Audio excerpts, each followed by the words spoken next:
रामायण के अनुसार हर पति पत्नी को अपने रिश्ते से जुड़ी कुछ खास जिम्मेदारियां और अधिकार पता होने चाहिए। रामायण के बारे में जानने के बाद कई लोगों को लगता है कि श्रीराम और सीता का वैवाहिक जीवन अच्छा नहीं था। उनके जीवन में सुख नहीं था, लेकिन ये बात गलत है। श्रीराम और सीता को भौतिक सुख जरूरत नहीं थी। उन्होंने तो बस अपने कर्तव्य और अधिकारों को ठीक से समझा, जिससे थोड़े समय में ही वैवाहिक जीवन का सुख बहुत ज्यादा मिला। श्रीराम और सीता का रिश्ते को देखकर हमें भी कुछ बातें सीखनी चाहिए। रामायण के अनुसार हर पति पत्नी को पता होनी चाहिए अपने रिश्ते से जुड़ी ये महत्वपूर्ण बातें। 5 वर्ष पहले रामायण के अनुसार हर पति पत्नी को अपने रिश्ते से जुड़ी कुछ खास जिम्मेदारियां और अधिकार पता होने चाहिए।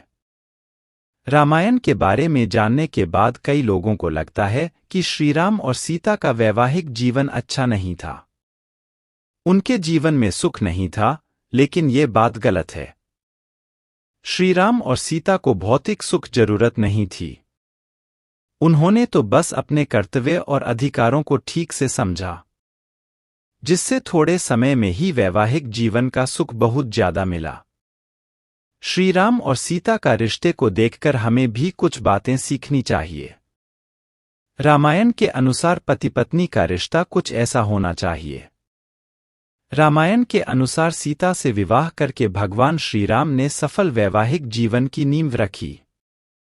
सीता को भगवान राम ने विवाह के बाद उपहार के रूप में वचन दिया कि जिस तरह से दूसरे राजा कई रानियां रखते हैं, कई विवाह करते हैं, वे ऐसा कभी नहीं करेंगे। हमेशा सीता के प्रति ही निष्ठा रखेंगे।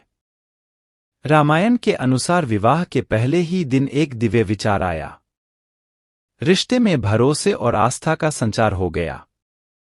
सफल गृहस्थी की नींव पड़ गई। श्रीराम ने अपना यह वचन निभाया भी। सीता को ही सारे अधिकार प्राप्त थे। श्रीराम ने उन्हें कभी कमतर नहीं आंका। रामायण कहती है कि पत्नी से ही सारी अपेक्षाएं करना और पति को सारी मर्यादाओं एवं नियम कायदों से छूट देना बिल्कुल भी निष्पक्ष और न्याय संगत नहीं है। पति पत्नी का संबंध तभी सार्थक है जबकि उनके बीच का प्रेम सदा तरोताजा बना रहे। तभी तो पति पत्नी को 2 शरीर एक प्राण कहा जाता है। दोनों की अपूर्णता जब पूर्णता में बदल जाती है तो अध्यात्म के मार्ग पर बढ़ा आसान और आनंदपूर्ण हो जाता है। रामायण में बताया है कि स्त्री में ऐसे कई श्रेष्ठ गुण होते हैं जो पुरुष को अपना लेना चाहिए। प्रेम, सेवा, उदारता, समर्पण और क्षमा की भावना स्त्रियों में ऐसे गुण हैं जो उन्हें देवी के समान सम्मान और गौरव प्रदान करते हैं। रामायण में जिस प्रकार पतिव्रत की बात हर कहीं की जाती है, उसी प्रकार पत्नीव्रत भी उतना ही आवश्यक और महत्वपूर्ण है। जबकि गहराई से सोचें तो यही बात जाहिर होती है कि पत्नी के लिए पतिव्रत का पालन करना जितना जरूरी है, उससे ज्यादा आवश्यक है पति का पत्नी व्रत का पालन करना। दोनों का महत्व समान है। कर्तव्य और अधिकारों की दृष्टि से भी दोनों से एक समान ही हैं। रामायण के अनुसार जो नियम और कायदे कानून पत्नी पर लागू होते हैं, वही पति पर भी लागू होते हैं। ईमानदारी और निष्पक्ष होकर यदि सोचें तो यही साबित होता है कि स्त्री पुरुष की बजाय अधिक महत्वपूर्ण और सम्मान की हकदार है।